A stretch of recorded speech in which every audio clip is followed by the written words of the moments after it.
আসসালামু আলাইকুম বন্ধুরা, অনেক দিন পর আপনাদের সামনে নিয়ে চলে আসলাম নতুন একটি ব্লগ। আজ আপনাদের সামনে একটি অন্যরকম ব্লগ নিয়ে হাজির হয়েছি। এই ব্লগটি দুর্দান্ত ব্লগ হবে।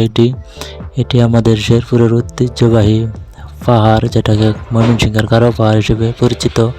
এই গারো পাহাড়ের রাস্তার সৌন্দর্য আজ আপনাদের মাঝে তুলে ধরবো।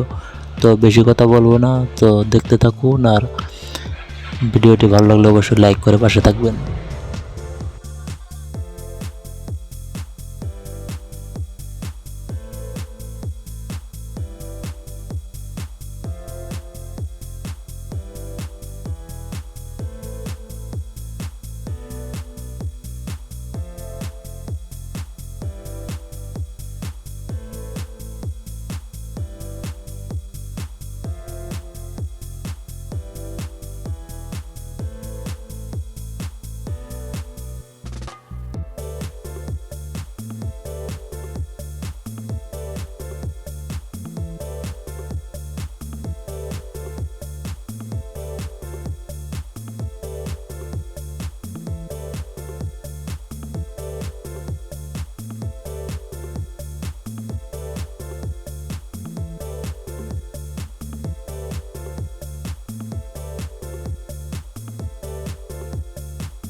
2 পাশে পাহাড়, মাঝখানে পাকা রাস্তা।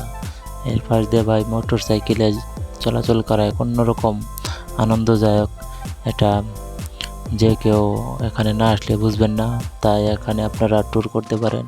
এখানে অনেক পিকনিক স্পট রয়েছে। শেরপুরে মধুটিলা ইকো পার্ক, তারপরে গজনী অবকাশ, সো আরও অনেক স্পট রয়েছে। তো আপনারা যে যখন সময় পাবেন অবশ্যই আমাদের শেরপুরটা ভ্রমণ করবেন। এর পাহাড়ের সৌন্দর্য দেখে যে কেউ মুগ্ধ হবে। তাই দেখতে থাকুন। ভিডিওটি ভালো লাগলে লাইক করবেন, কমেন্ট করবেন এবং শেয়ার করে পাশে থাকবেন।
দেখতে দেখতে আমরা ভিডিওর শেষ পর্যায়ে চলে এসেছি। আজকের এই ব্লগটি যদি আপনাদের ভালো লাগে থাকে অবশ্যই চ্যানেলটি সাবস্ক্রাইব করে পাশে থাকবেন। আর নতুন নতুন ভিডিও পাইতে অবশ্যই কমেন্ট করে জানাবেন কী ধরনের ভিডিও আপনাদের পছন্দ। তো সবাই সুস্থ থাকবেন, ভালো থাকবেন। আল্লাহ হাফেজ।